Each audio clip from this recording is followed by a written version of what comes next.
Morning, sunshine. Good morning. Morning, sunshine. That's what my mug says. Good morning, friends. Happy Friday. Welcome to our Forge Friday Coffee Talk. I love our little, we should have a new mug every time, too. We should get a little collection going. Happy week 3 of the Open. We finally made it. We're all still alive, I hope. Alive and intact, maybe? Yeah. Excuse me. For all those who are not in the state of Florida, the pollen is bonkers, and I think we're all a little bit on the struggle bus this week with all the pollen, so I apologize if I sound like I have a frog in my throat. But yeah, so we are here to talk about a couple things today, but mostly we're going to hit on that 24.3. It was announced last night, so we will definitely get into that. But first, we kind of wanted to touch on a couple other things, some stuff that's been going on with us the last week or so, and then we'll get to it. So yeah. So you may have noticed, or maybe you didn't, but we did not have a live coffee talk last week because we were up in Atlanta. We had a business mastermind group that we belong to. Shout out to PT Biz. But they do this big live event actually twice a year, and this one was up in Atlanta, which is about 5 hours away from us. So it was a pretty easy little transition for us to get up there. And we were able to meet up with, I think, over 200 of our fellow clinicians who are all kind of doing something similar to what we're doing. Kind of getting out there, working in the performance physical therapy world, and just out there crushing it. So it was a big inspirational trip for us to be able to see and work with and meet those people again, and really pick their brains and kind of learn what's helping them be successful and what's helping them serve their communities the best way possible, and see if we can bring some of those factors back home for us. absolutely. So we just wanted to touch on a couple of our main takeaways that we got from this weekend. So the first thing, and kind of like what he was just talking about, surrounding yourself with people who are more successful than you, right? So there's a couple different phrases out there. I liked the way that you said it in our email, where if you're not the smartest one in the room, or if you're the smartest one in the room, you should find a different room. Yeah. I like that way better than some of the other versions that I've heard, but yeah, and not to put yourself down and say that you're an idiot, but find someone who's better at something that you want to be better at, and those are the resources that you really want to dig into and get that mind. So just think of some area, some aspect of your life where you're struggling, you want to do better. Odds are someone else has gone through that too. So you want to find those people who have found the success that you're looking for, and those are the ones that you really want to kind of dig into and use as a resource, because really, people just want to help people. Yeah, and that's what PT Biz is all about. So we've really tried to immerse ourselves in their world and utilize the resources that they've given us, and just kind of took a deep dive. So and that can be in anything. That can be in business, that can be in nutrition, that can be in fitness. Excuse me. We all, even coaches need coaches, right? So we pride ourselves at Forge on being able to help people with injuries and fitness and strength training and things like that, but we need coaches as well in all aspects of life. So we have several coaches. We have coaches in nutrition ourselves. So shout out to our first in fam. Hi, John and Ann. We love you guys. And even coaches here in the gym. And so business coaches, obviously. So everybody can use a coach, and it's that guidance point that is really important. And I think that kind of leads us to our next takeaway that we had. Systems and guidance, right? I think that was a huge thing for us this weekend, just thinking that we were organized, but realizing we weren't as organized as we thought we were, and to be able to really lean into that, and again, utilize the resources from the people we met this weekend to really create not just organization, but plans and guidance, so that we know where we're going, right? It's like what you had said earlier, where, it's easy to say, well, I know I'm supposed to eat right. I know I'm supposed to exercise. But what does that mean? What does that look like? And what does that look like day to day? Right. So it's like you need those specifics. We know we need to eat right. We know we need to exercise. But if I put that on my calendar to do tomorrow, eat right and exercise, okay, well, now that it gets time to do that, what does that look like? So, am I going to go to bed at 10 o'clock, and am I going to wake up at 6 a.m.? And when I wake up at 6 a.m., I'm going to go to the gym. Okay, when I get to the gym, what am I going to do? If you don't really know what to do or how to program that, well, that's why a lot of people do CrossFit, because you just show up and have someone tell you what to do, which is kind of nice. Right. But other times you want to have a specific goal because you say, I want to be able to run a 5K. Well, if you want to run a 5K, you got to be able to train yourself up to be able to do that. And there are people that are really expert at doing that 5K who can tell you, okay, I need you to do shuttle runs today, and I need you to do a little longer run tomorrow, and then we're going to work that off, and you're going to need a rest day. So you can get very specific with your tactics.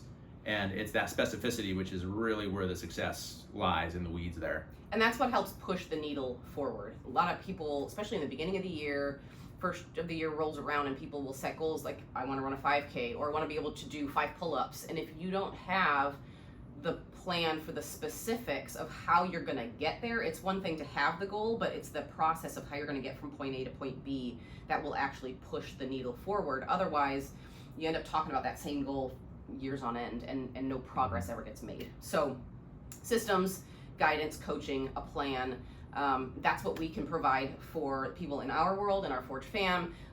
Anybody who, whether it has to do with getting rid of nagging shoulder pain, whether it is just how to better get on a routine for strength training, and specifics to how to strength train without fear of injury, something along those lines, getting you back to running, all of that stuff. So that's kind of where we fall into place for our Forge fam, and providing that guidance and that coaching. So whatever you're looking for, whatever goals you have, find those people who can help create a plan for you, so that you actually can push that needle forward. Last takeaway. Celebrate those wins. Mm-hmm. So I think one of the cool things for us when we arrived at the mastermind, we just started this mastermind group back in September, October. So it hasn't been very long really that we've been working with them. And they kind of start you out at a baseline level of saying like, here's, they look at where your business is and basically the revenue that you're generating. And it was one thing when we showed up at the mastermind to find out that we had actually made it into the next level that we weren't expecting. We graduated and we got surprised by it.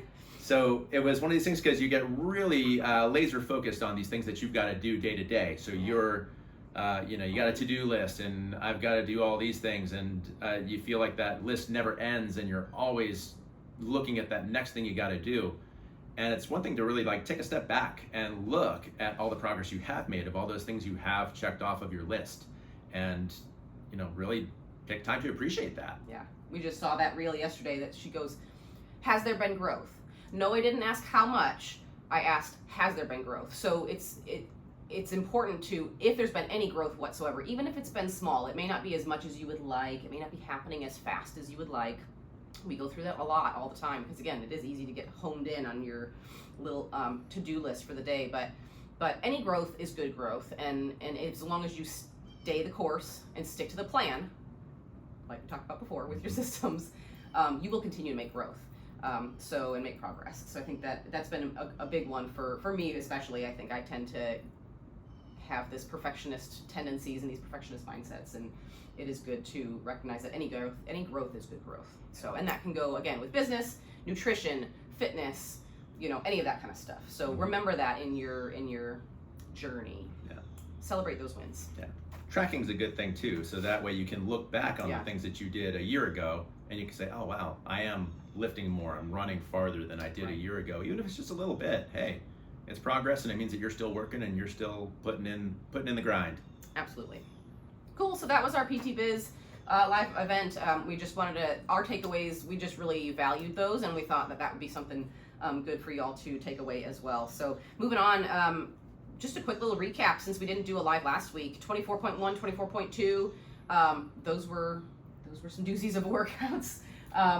Low back smokers. Low back smokers. So if anybody, if y'all have missed the last couple of posts we put up, a couple days ago we posted a one about just like a nice little recovery flow to go through to help kind of ease some of that low back stiffness with 24-1 with all the dumbbell snatches and the burpees, and then 24-2 with all the rowing and the deadlifts. Those movements can very much fatigue, especially with the amount of volume that there was, can very much fatigue the lower back muscles. So it's no surprise that a lot of people have been coming up to us saying how stiff and sore their lower back has been. So go back, I'll post it in the YouTube channel too on the notes, and we'll try and link it in the Instagram page to find that post and go through, just take some time today and even tomorrow, even beyond 24/3, and just to kind of help ease some of that stiffness in that lower back. Yeah. I think, people treat the CrossFit Open like it's your Super Bowl for CrossFit. Right. Because, some people are going to the games, but, it's a very small percentage of people that are actually going to make it to the games. For everyone else, the Open is what a lot of people train for. So they're really just giving it their all these last few weeks. And it's really inspiring to see. A lot of people are even hitting some PRs on a lot of these things because, it's like, this is what you've been working for, to really show, again, the progress that you're making all the way along. And even people are going to be getting their first muscle ups ever in this last workout here. Someone did this morning. Yeah, right here at our gym, and that's just really cool to see, really inspiring. So this is such a community of support, and across the world in the CrossFit community. So but you want to make sure that you're taking care of your body too at the same time, because of all that extra, like, gung ho. Things can get pretty sore. So just listen to your body, take care of your body as well. And so that being said, there's life after the Open. There is life after the Open. Yeah. I've got things to do. Hashtag life after the Open. All right. That being said, let's get into it. Let's get into 24.3. So we have a kind of a Fran-esque workout. Yeah. So thrusters. Fran on steroids. Fran on steroids. So it's 5 rounds of 10 thrusters, 10 chest bar pull-ups. You get a minute rest. Then we're going into 5 more rounds of 7 heavier thrusters and 7 bar muscle ups. So this is kind of where CrossFit draws the line a lot of times in the Open. There's a workout where there's going to be a line in the sand, those that have bar muscle ups and those that do not. So, and there's always scaling options for these things. But what we want to do is kind of go over some of the movements. Obviously, we're not going to kind of break down every single part of the movement, but just to really get yourself primed for getting ready to do all these types of things. And even into the scaling movements, there's a lot of demands on the body that are going to require certain mobility factors. Yep.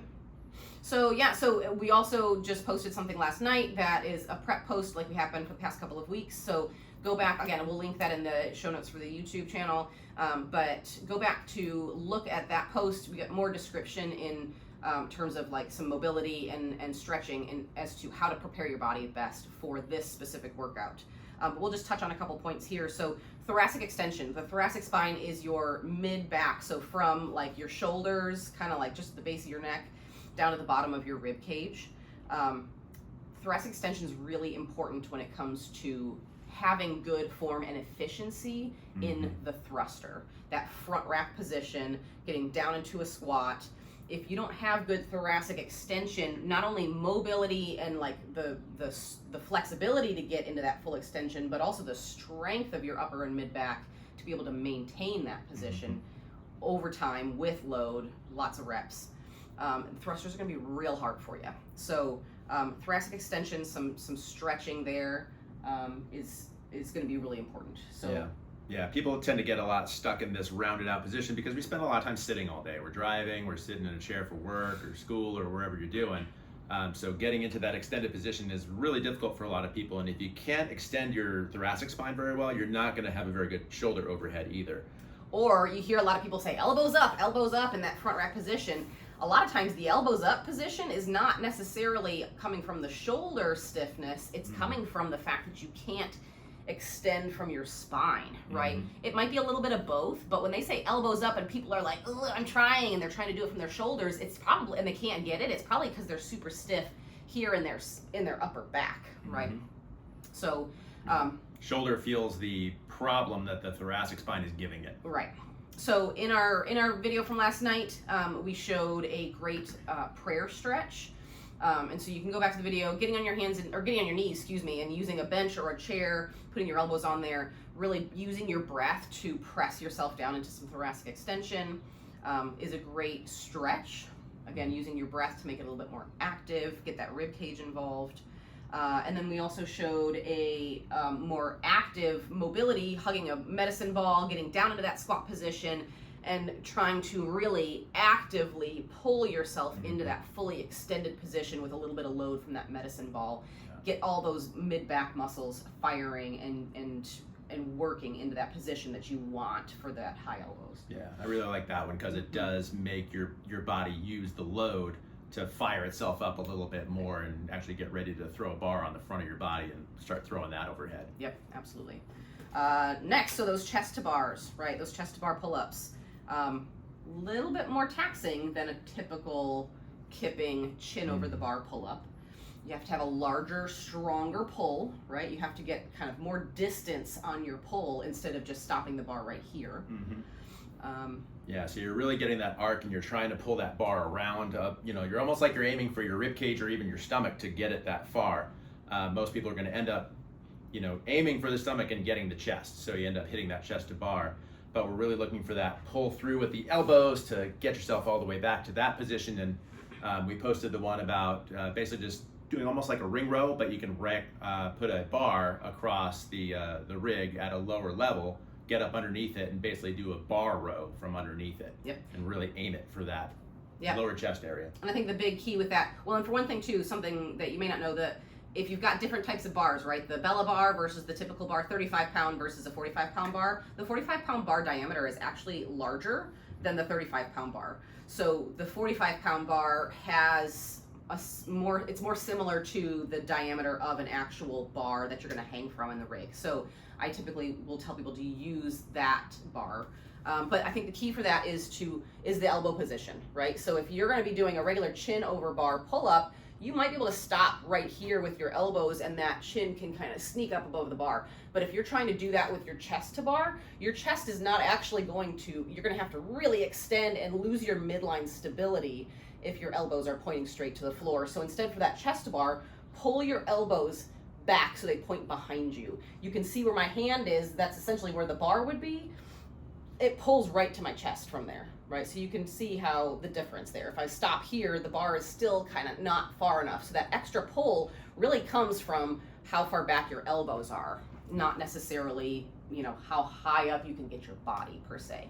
So work smarter, not harder, right? Elbows back on those chest to bars. And then finally for those bar muscle ups, for those of you that either have them or you're close to having them, this straight arm lat pull, simple banded straight arm lat pull, you know, kind of going more for reps than for load while you're warming up. Right. So we're taking that band, looping it over the top of the bar, and you're using that again, locking down that rib cage and really pulling that band down to your side, using your lats through that full range of motion. But basically get that full muscle up. I'm sitting here with my coffee, pushing all the way down, and hey, we got a muscle up because I'm actually pushing the bar down below my hips. But you can use the band for that. The thing for the bar muscle up is we need to keep our arms straight as long as possible. Straight arms allow you to use the torque from your stronger back muscles to get yourself all the way up. If you start to pull, switch hands, if you pull here and you start to bend early, now all of a sudden you have to rely only on your tiny little triceps to push yourself up, to pull yourself up over that bar. So to keep your elbows straight through that whole pull is going to be really important. So go back, check that post. Again, we'll link it in the show notes here on YouTube. And then last, pacing, right? Pacing is going to be huge. This is going to be, you know, it's those games athletes finished it quite quickly. There was a 15-minute time cap on this, and I think, you know, it's a potential for people who are going RX to a lot of people to get capped on this one. I think there's a lot of volume for a short period of time, and a lot of challenging gymnastics movements. So, but yeah, pacing, there's kind of, you can kind of go one of two ways with this one, I think. Yeah, I mean, it's almost going to be impossible to sprint this thing through. Sometimes you could do that with straight Fran, which is 21-15-9. But this one, there's just so many reps and volume. You're going to have to pace it out a little bit. This is more of the 5K type workout versus the 100-meter sprint. So I've seen people recommending trying to get those thrusters unbroken and then breaking up those chest to bars a little bit, because that will be a little bit more of a taxing overall workout there too. And you're going to lose time if you have to do some thrusters, put the bar down, now you have to clean it back up again and keep going. So that's just going to lose, you're going to lose time that way. So if you can keep the thrusters unbroken, awesome. then getting into those chest to bars, you can't, if you want to conserve energy going into that second half of the workout, breaking up your chest to bars early, right? So, maybe doing 5 and 5 or 6 and 4, something along those lines, where you can kind of take a short 2 breaths, shake your hands out, and get back on the bar. That might take a little bit longer overall, but you will conserve your energy so that by the time you get to that second half with the heavier thrusters and the bar muscle ups, you'll potentially have more conserved energy to be able to do those harder, more challenging movements. The other option is to just, if you're really wanting more time at the second half with those bar muscle ups, just power through that first half. Try and go as fast as you can with those chest to bars. Again, thrusters unbroken. That way, by the time you get to that second half, if you're like this close to getting a bar muscle up, or you're not super efficient in them, you'll then have more time at the end to make more attempts, or to try and squeak out a couple extra. Because let's be real, the bar muscle up is going to be that factor, that line in the sand. If you can get just one bar muscle up, you all of a sudden shoot yourself up thousands of places in the lineup there, above anybody who's just not going to be able to get a bar muscle up. Yeah, I've seen a lot of people just strategizing and saying like, well, I'm going to give those 10 thrusters. It is a little heavier weight. I don't know if we mentioned that for that second round. Yeah. So you do your 10 heavier thrusters, and then it's like, all right, got the remaining time to work on these muscle ups. Yep. So that's going to be that line in the sand for most people. So yeah, I think that's kind of about it. That's the main stuff for 24/3. Again, we'll link those posts that we made for the prep, and kind of that recovery, low back recovery flow, to help you guys get as prepared as you can for this. For those of you doing it tonight, good luck. For those of you doing it tomorrow, or any you can get up to Monday, just crush it. I think it's gonna be great. Yeah, it'll be fun. We will see everybody at 352 Fitness and Nutrition here in Gainesville tonight for their Friday Night Lights. We'll be doing injury screens. I will post up the link to sign up for that. So anybody from 352, go ahead and get yourself registered and scheduled for a slot for some injury screens if you got something going on. Tomorrow morning we'll be at North Star Fitness here in Gainesville as well, doing their, I guess, Saturday morning lights. Injury screens again, so we'll post those links. Yeah, I think that's about it. I think so. Forge Friday Coffee Talk. Excited. Y'all have a great weekend, and we will see you next Friday. All right. Take care. Bye.